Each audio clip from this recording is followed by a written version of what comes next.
Hello, मेरा नाम सचिन है और आज हम सीखने जा रहे हैं किसी फ्रैक्शनल नंबर को नंबर लाइन पे कैसे रिप्रेजेंट करते हैं। बहुत आसान आइडिया है, तो आइए सीखते हैं।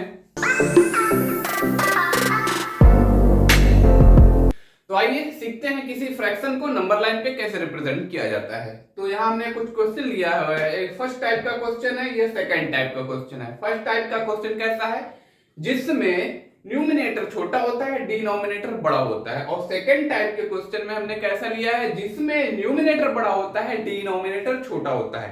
तो दोनों तरीके के क्वेश्चन को नंबर लाइन पे कैसे एक्सप्रेस किया जाता है, रिप्रेजेंट किया जाता है, वही हम सीखेंगे। तो आइए, पहला वाला क्वेश्चन है 4/6। अगर 4/6 को हमें नंबर लाइन पर रिप्रेजेंट करना हुआ तो कैसे करेंगे।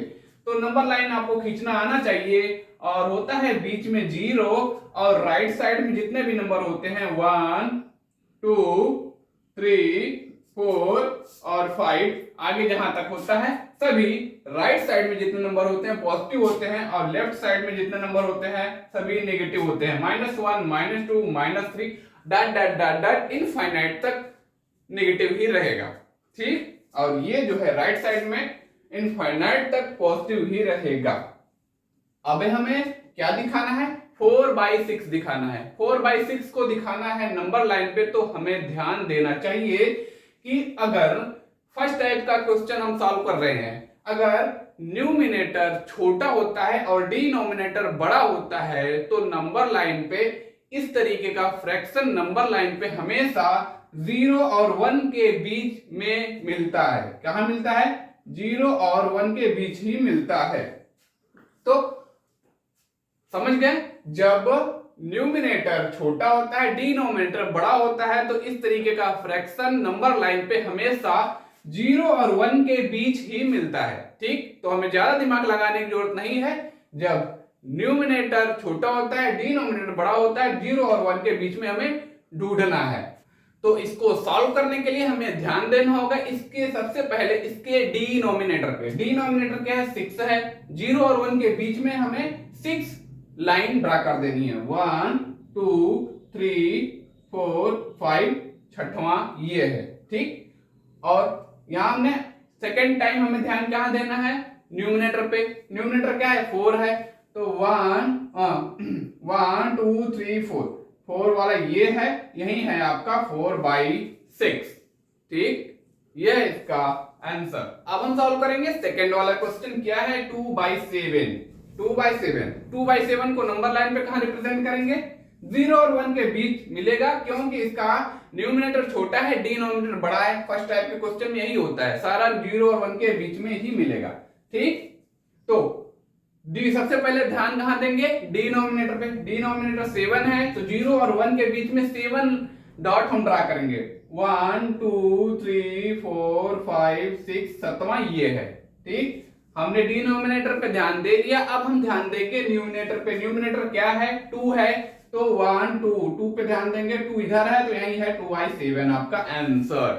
ठीक, तो अब हम ड्रा करेंगे 5/8 को, जो कि थर्ड वाला क्वेश्चन है। कहां मिलेगा, ये भी इसका न्यूमिनेटर छोटा है, डिनोमिनेटर बड़ा है, तो ये भी 0 और 1 के बीच ही मिलेगा। तो अब हम कहां ध्यान देंगे, सबसे पहले ध्यान देंगे हम डिनोमिनेटर पे। डिनोमिनेटर क्या है, 8 है, तो 0 और 1 के बीच हम 8 डॉट ड्रा करेंगे। 1 2 3 4 5 6 7 8वां ये है। ठीक, डिनोमिनेटर पे हमने ध्यान दे लिया। अब हम ध्यान देंगे न्यूमिनेटर पे। न्यूमिनेटर क्या है, 5 है, तो यहां से हम गिनना शुरू करेंगे। 5 1 2 3 4 5 इधर है, तो यही मिलेगा आपको 5/8, यहां रिप्रेजेंट होगा 5/8। अब हम ध्यान देंगे सेकेंड टाइप के क्वेश्चन पे, जो ये है जिसमें न्यूमिनेटर बड़ा होगा, डिनोमिनेटर छोटा होगा। यहां क्या होता था, न्यूमिनेटर छोटा होता था, डिनोमिनेटर बड़ा होता था, और नंबर हमेशा 0 और 1 के बीच में ही लटका रहता था। लेकिन ये जो नंबर है, ये जो है 0 और 1 से आगे भी बढ़ेगा, क्योंकि इसका न्यूमिनेटर बड़ा है, डिनोमिनेटर छोटा है। तो इसको नंबर लाइन पे कैसे रिप्रेजेंट करेंगे, सबसे पहले इसे हम कन्वर्ट करेंगे मिक्स्ड फ्रैक्शन में। 15/6 को हम क्या लिख सकते हैं, 6 दूनी 12 3 15। 15/6 को हम 2 and 3/6 लिख सकते हैं, और 20/6 को हम लिख सकते हैं 6 3 जा 18 18 to 20। तो 20/6 को 3 and 2/6 हम लिख सकते हैं। इस तरीके से फ्रैक्शन में कन्वर्ट कर सकते हैं। अगर आपको किसी इम्प्रॉपर फ्रैक्शन को मिक्स्ड फ्रैक्शन में कन्वर्ट करना नहीं आता तो आप कमेंट कर सकते हैं, हम इसके ऊपर भी स्पेशल वीडियो बना देंगे कि किसी इम्प्रॉपर फ्रैक्शन को मिक्स्ड फ्रैक्शन में कैसे कन्वर्ट किया जाता है। तो अब सीधे चलते हैं इसको सॉल्व करने की तरफ। तो 15/6 को हम क्या लिख सकते हैं मिक्स्ड फ्रैक्शन में 2 and 3/6, 20/6 को 3 and 2/6 लिख सकते हैं। तो अब नंबर लाइन में कैसे रिप्रेजेंट करेंगे, ये है 2 और 3/6। इसका मतलब ये है कि 2 के बाद ही ये नंबर मिलेगा। ठीक है, यहाँ 2 है, 2 इधर है, 2 मिल गया हमें। ठीक है, 2 मिल गया हमें। अब हमें 3/6 ढूंढना है।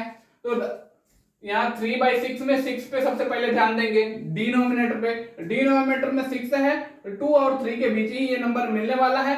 ठीक है, क्यों 2 and 3/6 है ना, 2 के बाद ही ये नंबर मिलेगा, 2 और 3 के बीच में। तो 2 यहाँ मिल चुका है।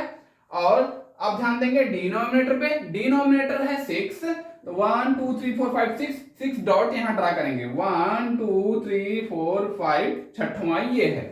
ठीक, डिनोमिनेटर पे हमने ध्यान दे दिया। अब हम ध्यान देंगे न्यूमिनेटर पे। न्यूमिनेटर है 3, तो हमें गिनना है 1 2 3, 3 यहाँ मिल रहा है, तो यही आपको मिलेगा 2 and 3/6। ठीक है, 2 के बाद 2 और 3/6 यहाँ मिल गया। अब हम सॉल्व करेंगे लास्ट वाले क्वेश्चन को। ये क्या है 3 and 2/6, जो कि 20/6 था। ठीक है, मिक्स्ड फ्रैक्शन में इसे ऐसे ही लिखेंगे। तो ये कहाँ मिलेगा, 3 के बाद मिलेगा।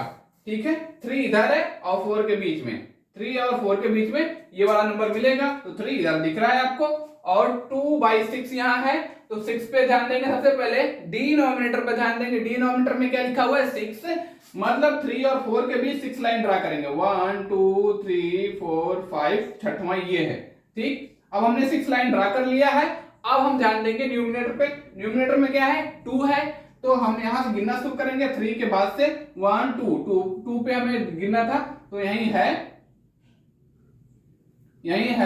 3 and 2/6। ठीक, तो यहां हमको मिलेगा 3 and 2/6।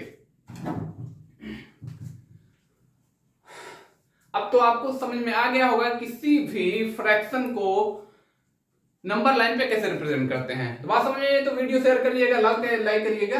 बाय।